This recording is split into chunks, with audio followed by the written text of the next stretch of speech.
I wonder what to wear today. Maybe this one, or maybe this one. Let's see here. Oh, this looks kind of cool. But I wonder, should I wear this one here, or should I wear this one here? Mark. What? I just got an idea for a new VGM episode. Oh, what?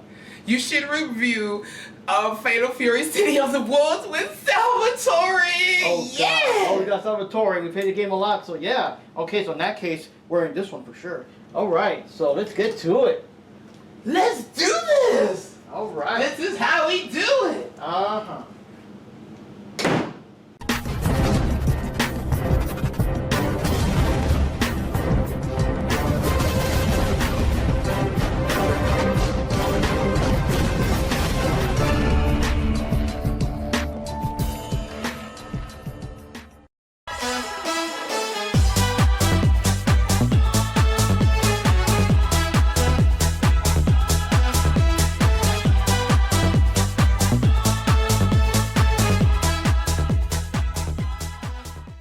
Hey, Mark Rodriguez here. With me is...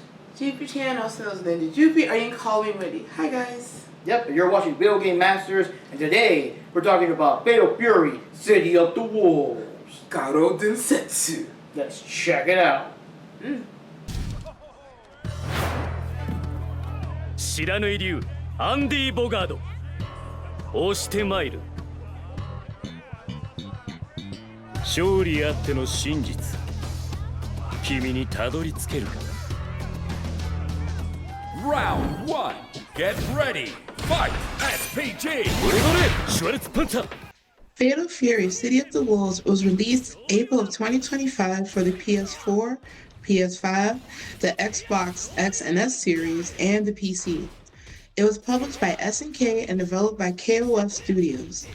Not counting Terry and the gang appearing in the King of Fighters games and other crossovers, this is the first legit Fatal Fury game in 26 years, and a long-awaited sequel to Garo, Mark of the Wolves.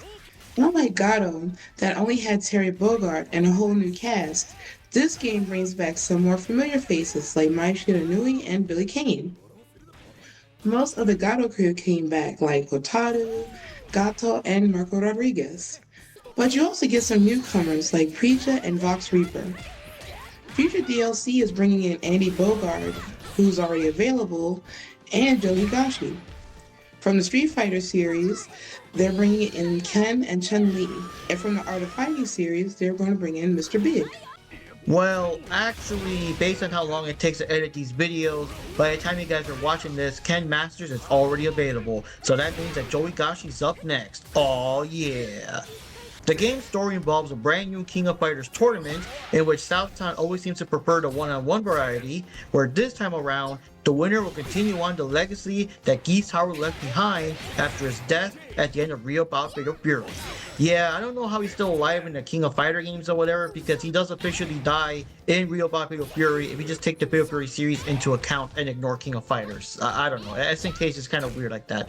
Anyways, we also get to find out what happened after Rock Howard, the son of Geese that was raised by Terry, who left with Kine at the end of the last game, which is a cliffhanger that was left open for 26 years.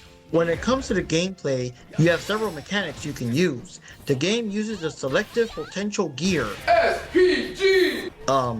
Okay, Wendy, which is similar to the TOP system from Garo, where you can select it to be in the beginning, middle, or end of your life bar. Once your life bar hits that area, you can use some of the special features. Likewise, if your opponent is using their SPG! Okay, you can keep attacking them until the life bar no longer has it, or at least if you set it in the beginning or middle. You have two bars at the bottom of the screen that will fill up as you attack your opponent. Once full, you can do your super moves. The 1 bar super is called Ignition Gear, and the 2 bar super is called the Red Line Gear. Yeah, this game really went all out with the gear and the rev it up stuff. The game also adds a new rev gauge that lets you use rev art, pretty much EX versions of special moves from the Street Fighter games, and you can also use the rev excel that lets you cancel special moves into each other for insane combos. If you exhaust the bar, you enter a burnout mode and you can't do them anymore until you're back to normal. When you have both bars full and are in SPG! that mode, you can do a more powerful and cinematic super called a hidden gear. 大丈夫これはゼロキロそうそう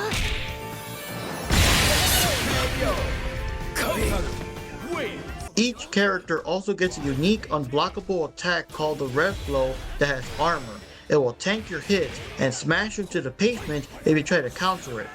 You lose this attack when you're in burnout mode.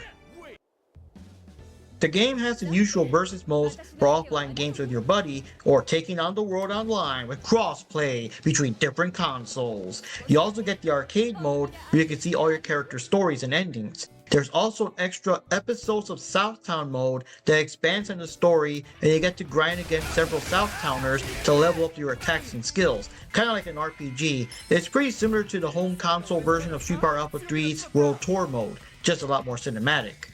In the arcade mode, you get different rivals and end bosses depending on what character you selected.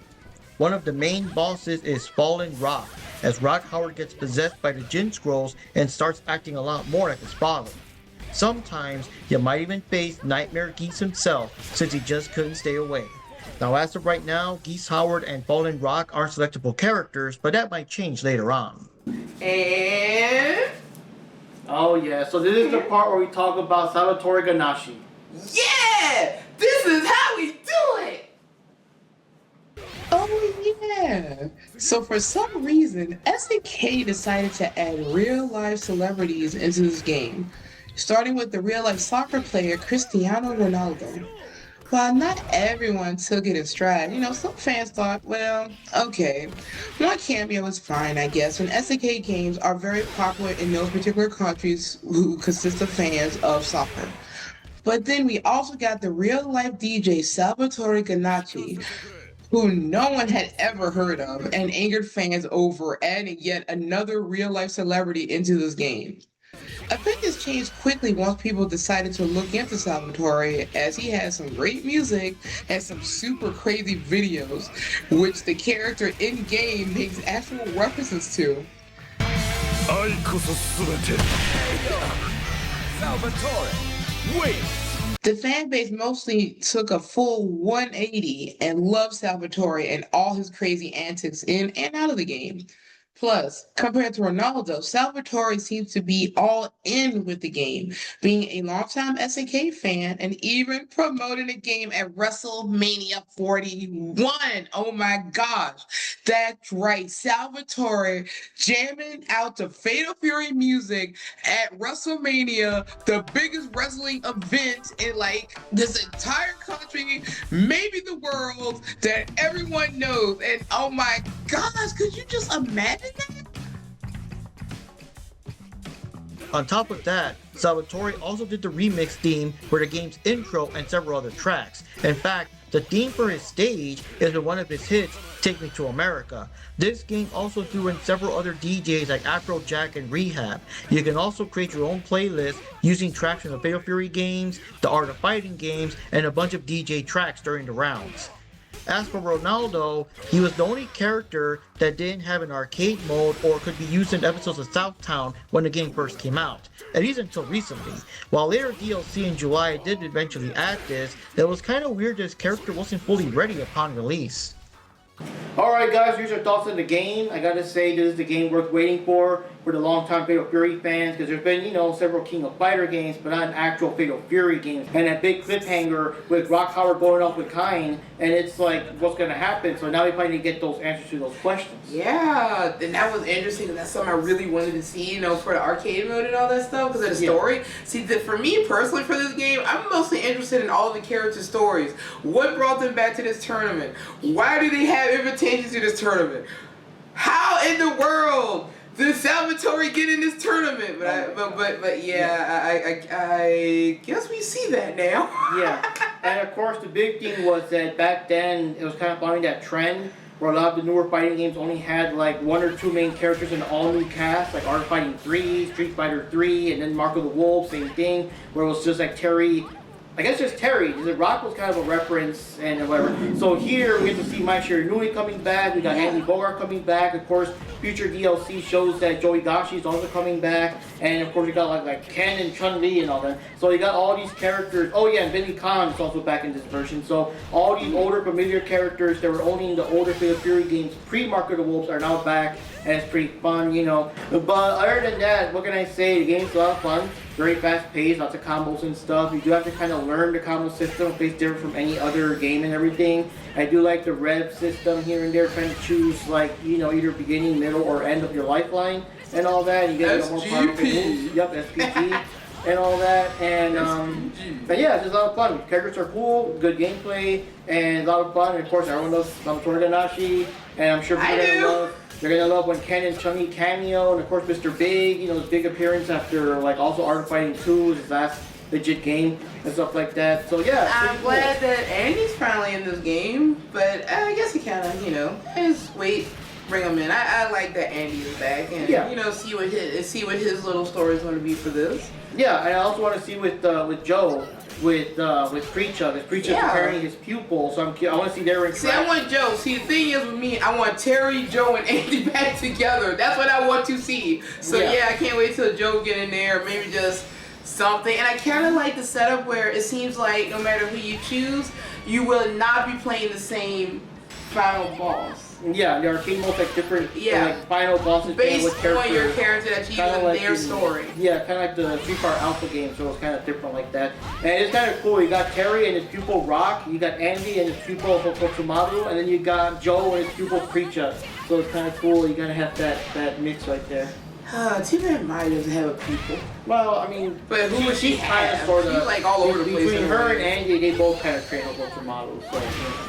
But yeah, there you go. So anyways, it's a great game. I'm sure people that are interested in SNK games and fighting games in general are going to love this. It's I find it's a lot easier to get into than a lot of the older SNK games. Very fast-paced, combo action, and kind of it's close enough to the newer, modern-day, you know, fighting games and stuff. And I'm also curious how Ken and Chun-Li are going to fight with this kind of like these odd game mechanics with the combos and just the way the moves kind of work and cancel each other out. And so that's what I noticed about this game. The weaker moves cancel out a lot of the bigger moves, and you have this juggle combo where you like combine special moves into each other and stuff. So I'm very curious to see how Ken and Chun-Li are going to play in this one. We already saw how Maya and Terry played in the Street Fighter 6 style with the guard crushing jump. So now how are they going to play in this style with the SPG and all the other things?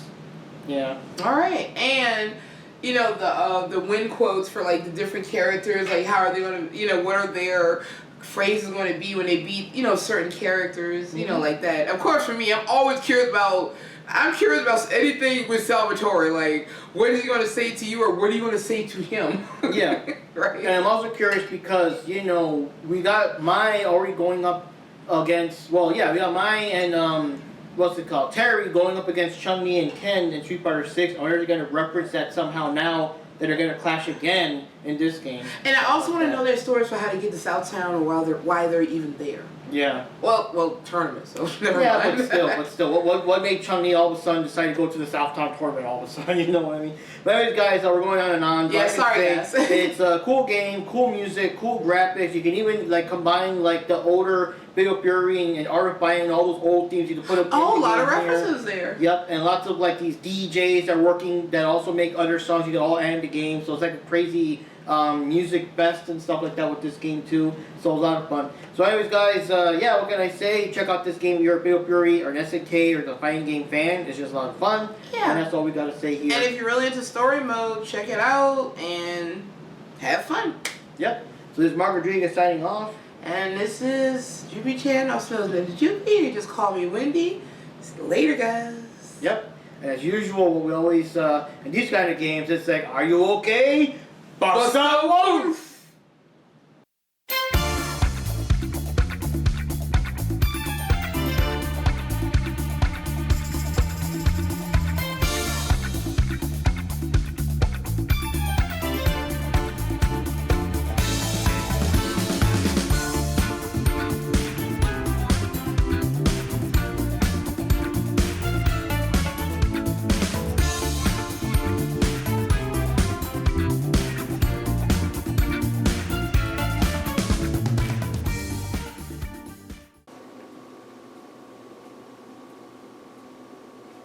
Are you done?